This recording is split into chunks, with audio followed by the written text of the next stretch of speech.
ذرا سوچئے، ایک ایسی دنیا جہاں ایک عظیم الشان سلطنت اچانک ریت کے محل کی طرح بکھر جائے اور اس کی راکھ سے ایک بالکل نیا معاشرہ جنم لے۔ خوش آمدید۔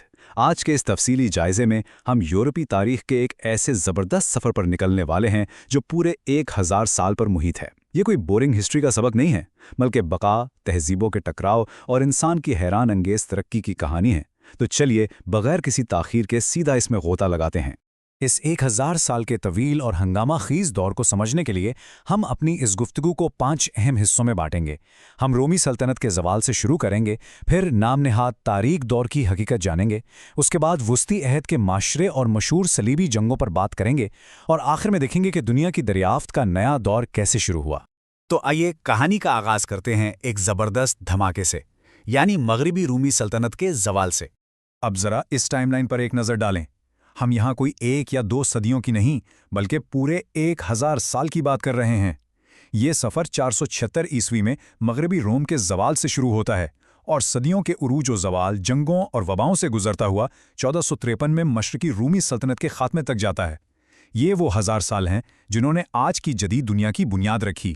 اور یہ جو سلطنت کا زوال ہے نا، یہ کوئی راتوں رات ہونے والا واقعہ نہیں تھا۔ اس نقشے کو دیکھیں۔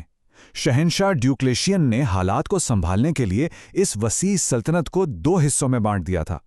مغربی حصہ تو واقعی حملاوروں کے سامنے ڈھیر ہو گیا، لیکن جو مشرقی حصہ تھا یعنی بائزنطینی سلطنت، وہ اپنی راجدھانی قسطنطنیہ سے مزید کئی صدیوں تک شان و شوکت سے چلتی رہی۔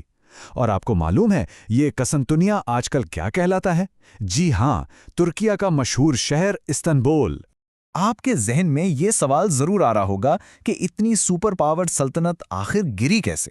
سچ تو یہ ہے کہ اندرونی بیماریاں اور بیرونی حملے دونوں نے مل کر اس کا کام تمام کیا۔ سرحدوں پر گوتس جیسے بربری قبائل کے مسلسل حملے ہو رہے تھے، جبکہ اندر سے فوج کمزور ہو چکی تھی۔ حکمران اپنی عیاشیوں میں مگن تھے، سلطنت اتنی بڑی ہو گئی تھی کہ سنبھالے نہیں سنبھل رہی تھی، اور عوام کے ٹیکس کا پیسہ پانی کی طرح بہایا جا رہا تھا۔ مطلب جب بنیادیں ہی کھوکھلی ہو جائے تو عمارت کو گرنے میں کتنی دیر لگتی ہے؟ جب روم گرا تو پورے یورپ میں ایک افراتفری مچ گئی۔ تاریخ کے اسی حصے کو اکثر ڈارک ایجز یا تاریک دور کہا جاتا ہے، لیکن یہاں ہمیں 1 منٹ رک کر سوچنا چاہیے، کیا واقعی اس دوران ہر طرف صرف جہالت کا اندھیرا تھا؟ کیا یہ ڈارک ایجز کا لیبل دینا انصاف کی بات ہے؟ چلیے ذرا قریب سے دیکھتے ہیں کہ اس نام نہاد تاریک دور کی اصل حقیقت کیا تھی۔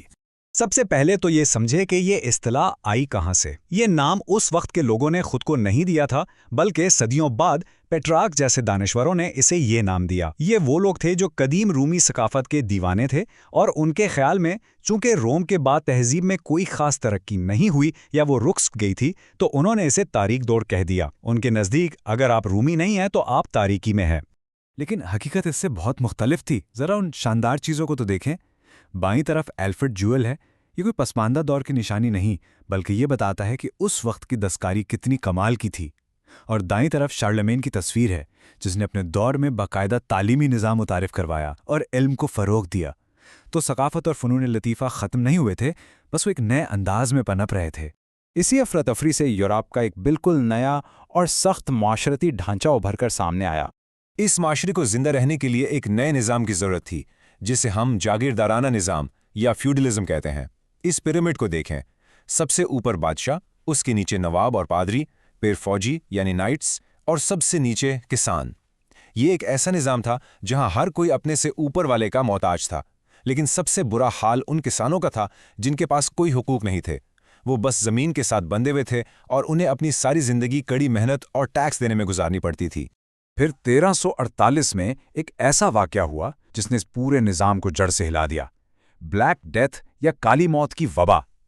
یہ طاعون اتنا خوفناک تھا کہ اس نے یورپ کی 1/3 آبادی کو صفحے ہستی سے مٹا دیا۔ سن کر رونگٹے کھڑے ہو جاتے ہیں نا؟ لیکن حیران انگیز بات یہ ہے کہ اس تباہی کی وجہ سے مزدوروں کی شدید کمی ہو گئی، جس نے پہلی بار غریب کسانوں کو یہ طاقت دی کہ وہ اپنے حقوق کا مطالبہ کر سکیں، اور یوں صدیوں پرانا نظام ٹوٹنے لگا۔ اور جب یورپ اندرونی طور پر بدل رہا تھا، تبھی مشرق اور مغرب کے درمیان ایک بہت بڑا ٹکراؤ شروع ہوا۔ جی ہاں، میں صلیبی جنگوں کی بات کر رہا ہوں۔ یہ کوئی چھوٹی موٹی جھڑپیں نہیں تھیں، یہ جنگیں 200 سال تک چلیں۔